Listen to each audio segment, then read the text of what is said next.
Okay, तो हम बात कर रहे थे टर्म सिंबल के बारे में कि टर्म सिंबल क्या होते हैं। ठीक है, तो टर्म सिंबल्स हमने बात की थी कि क्या होते हैं, कि टर्म सिंबल्स क्या है, एक नोटेशन है जो किस लिए यूज़ होती है, किसी भी सब्सटेंस की मैग्नेटिक एंड स्पेक्ट्रल प्रॉपर्टी को यूज़ करने के लिए क्या की जाती है, हम टर्म सिंबल्स का क्या करते हैं, यूज़ करते हैं। तो टर्म सिंबल क्या होती हैं, शॉर्ट हैंड डिवाइस है। ठीक है, जो किस लिए यूज़ होता है, इंडिकेट करने के लिए किसकी वैल्यू को, ऑर्बिटल की वैल्यू को, स्पिन और टोटल एंगुलर मोमेंटम को क्या करने के लिए, इंडिकेट करने के लिए क्या करते हैं, हम यूज़ करते हैं किनका, टर्म सिंबल का। और इनकी ज़रूरत क्यों पड़ी, ये हम लास्ट लेक्चर में हम डिस्कस कर चुके हैं। ठीक है, फॉर मल्टी इलेक्ट्रॉन एटम के केस में हम क्या कहते हैं कि बहुत सारे पॉसिबल वे हैं जिससे क्या है, ऑर्बिटल और जो स्पिन एंगुलर मोमेंटम है वो आपस में क्या कर सकते हैं, इंटरेक्ट कर सकते हैं। इसलिए जब हम मल्टी इलेक्ट्रॉन सिस्टम की बात करते हैं तो वहाँ पर टर्म सिंबल का जो रोल है वो और भी ज़्यादा इंपॉर्टेंट हो जाता है। तो टर्म सिंबल, जो एटॉमिक टर्म सिंबल यहाँ पर हम बात कर रहे हैं, क्योंकि टर्म सिंबल भी दो तरह के होते हैं, एक मॉलिक्यूल के लिए यूज़ करते हैं, एटम के लिए यूज़ करते हैं। ये हम किसकी बात कर रहे हैं, एटॉमिक टर्म सिंबल्स की बात कर रहे हैं। तो एटॉमिक टर्म सिंबल्स के लिए हम क्या करते हैं, दो स्कीम का यूज़ करते हैं।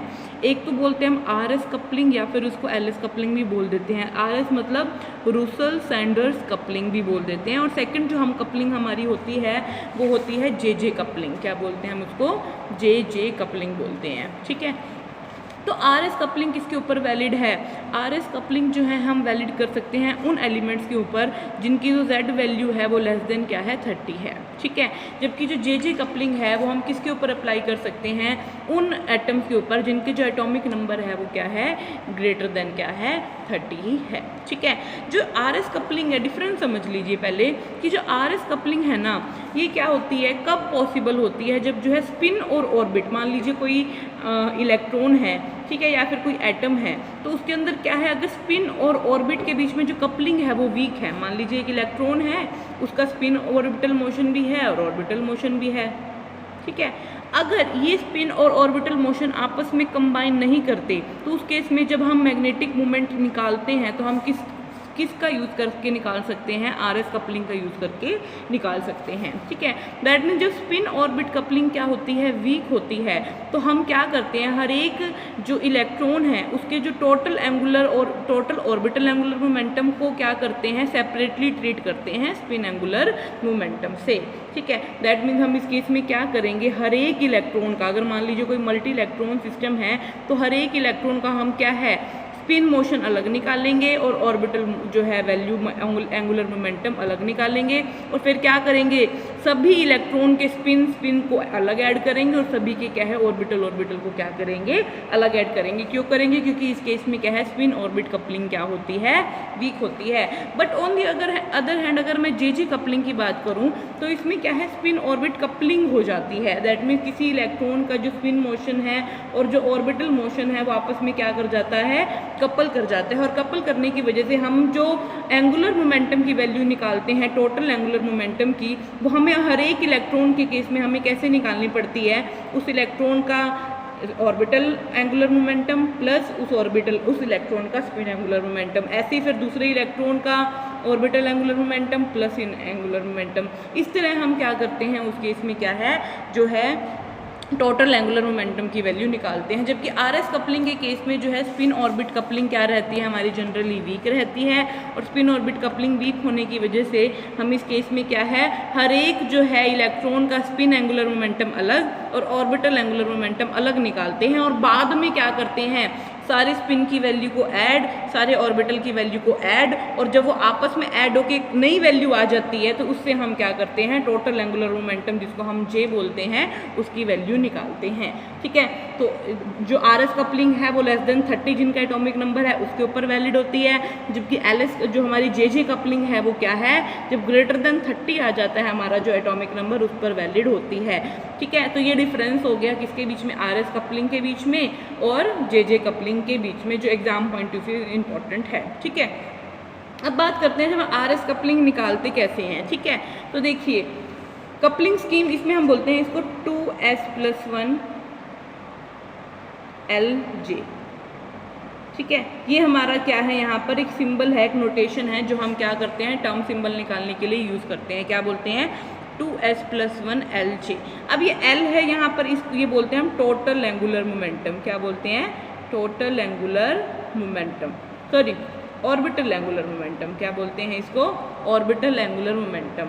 ये जो J है, J को हम बोलते हैं टोटल एंगुलर मोमेंटम। क्या बोलते हैं? Total angular momentum. और ये जो S है यहाँ पर, S होता है हमारा स्पिन एंगुलर मोमेंटम। S क्या होता है? Spin angular momentum. अब ये जो पूरी टर्म है 2s+1, ये क्या रिप्रेजेंट करती है? स्पिन मल्टीप्लिसिटी को रिप्रेजेंट करती है। क्या रिप्रेजेंट करती है? Spin multiplicity. ठीक है, आगे बात समझ। तो ये नोटेशन हम यूज़ करते हैं किसको रिप्रेजेंट करने के लिए? एटॉमिक टर्म सिंबल को रिप्रेजेंट करने के लिए। जैसे जब हम अफबा प्रिंसिपल करते थे, हम कैसे लिखते थे? 1s2, 2s2, 2p6, ये यूज़ करते हैं ना हम। तो ये एक नोटेशन है। ऐसे ही क्या है, टर्म सिंबल के लिए हम किस नोटेशन का यूज़ करते हैं? इस नोटेशन का क्या करते हैं? यूज़ करते हैं। ठीक है, अब इस नोटेशन में S की वैल्यू हमें चाहिए, L की वैल्यू चाहिए और हमें J की वैल्यू चाहिए। अब ये S, L और J की वैल्यू हम यहाँ पर इस केस में किसका यूज़ करके निकालेंगे? RS कपलिंग रूल्स को फॉलो करके निकालेंगे। ठीक है, और वो रूल क्या कहता है? देखिए, सबसे पहले हमें क्या करना है? लीनियर कम्बिनेशन लेना है ऑर्बिटल मोमेंटम ऑफ इलेक्ट्रॉन का। मान लीजिए किसी भी सिस्टम में 3 इलेक्ट्रॉन हैं, ठीक है, तो इसका ऑर्बिटल एंगुलर मोमेंटम, इसका ऑर्बिटल एंगुलर मोमेंटम और इसका ऑर्बिटल एंगुलर मोमेंटम, उनको हम क्या कर देंगे? आपस में ऐड कर देंगे। तो जैसे यहाँ मैंने 2 इलेक्ट्रॉन की बात की है, तो 2 इलेक्ट्रॉन के केस में पहले का L1 + L2, L1 + L2 - 1, ऐसे करते करते हम कहाँ वैल्यू तक जाएंगे? L1 - L2। That means total angular momentum, sorry spin, जो हमारा ऑर्बिटल एंगुलर मोमेंटम है उसकी वैल्यू कहाँ से कहाँ लाई करेगी? L1 + L2 से L1 - L2 तक लाई करेगी। ठीक है, मान लीजिए L1 + L2 की वैल्यू 2 आ गई और L1 - L2 की वैल्यू क्या आ गई? 0 आ गई। ठीक है, तो इसके बीच में जितनी भी वैल्यू आएगी तो कौन कौन सी वैल्यू हमारी बनेगी? 2, 1 और 0। ठीक है, तो ऐसे करके हम क्या कर सकते हैं? ऑर्बिटल एंगुलर मोमेंटम की वैल्यू निकाल सकते हैं। ऐसे ही फिर हमें स्पिन एंगुलर मोमेंटम की वैल्यू निकालनी है, जो कहाँ से कहाँ तक लाई करेगी? S की वैल्यू S1 + S2 से S1 - S2 तक लाई करेगी। ठीक है, उसके बाद हमें क्या करना है? उसके बाद हमें जब हमारा L की वैल्यू निकल जाएगी और S की वैल्यू निकल जाएगी, उसके बाद हमें किसकी वैल्यू निकालनी है? टोटल एंगुलर मोमेंटम की वैल्यू निकालनी है, जो किसका सम होती है? L + S का। तो इसकी वैल्यू कहाँ से कहाँ लाई करती है? L + S से L - S तक लाई करेगी। ठीक है, ये किस केस में बात कर रहे हैं? हम RS कपलिंग स्कीम की बात कर रहे हैं। RS कपलिंग में हम पहले हर एक इलेक्ट्रॉन के एंगुलर जो है एंगुलर मोमेंटम को ऐड करेंगे, ऑर्बिटल एंगुलर मोमेंटम को, फिर हम उसके स्पिन एंगुलर मोमेंटम को ऐड करेंगे, और ये दोनों काम हो जाने के बाद फिर उसके बाद हम क्या निकालते हैं? टोटल एंगुलर मोमेंटम J की वैल्यू निकालते हैं, जो L + S से L - S तक होती है। ठीक है, आई होप आपको समझ आ गया होगा।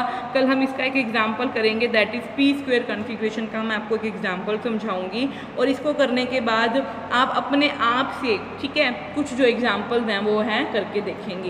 Thank you.